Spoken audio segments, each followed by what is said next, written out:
कि मैया नारी के भैले नियादर तो एक ललन बिना एक ललन बिना हो। कि मैया नारी के भैले नियादर एक ललन बिना एक ललन बिना हो। सास ससुर देले गारी सुनहु बहु वारी सुनहु बहुवारी न हो। बहु अब हिले बन्यो नहीं महतारी घरे में कैसे रहबू घरे में कैसे रहबीऊ हो।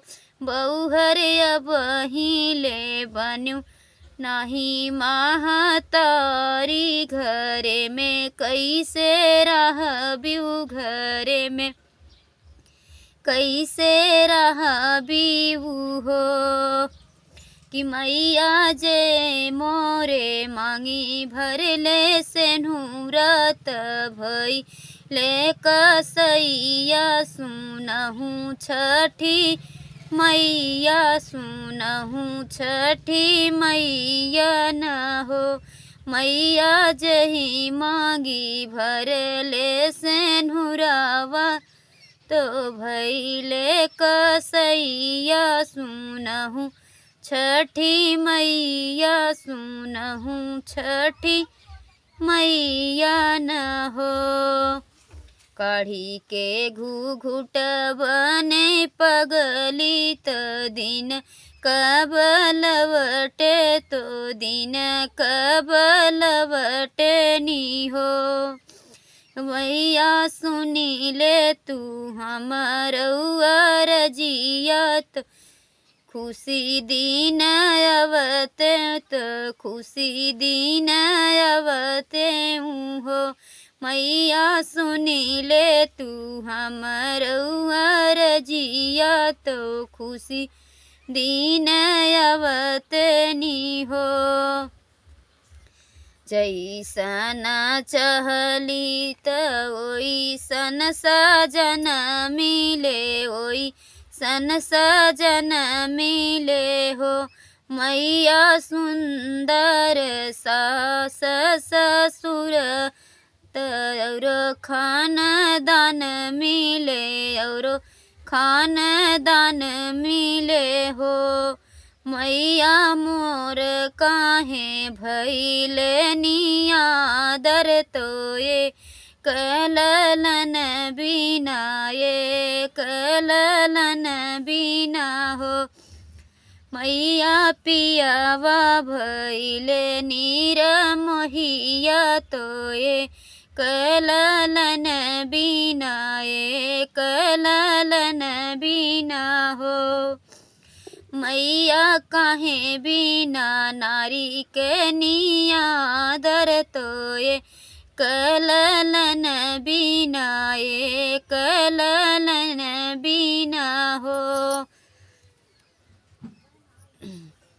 सुनहूँ सुनहूँ जल में से निकरई मैया सुनहूँ मोरी बेटी सुनहूँ मोरी तेवई न हो।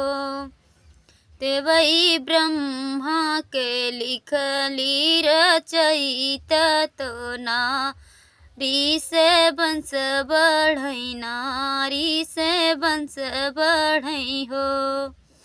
बेटी तो हई त बेटी नारी त कुल के उजागर कुल उजियार होई कुल उजियार होई हो।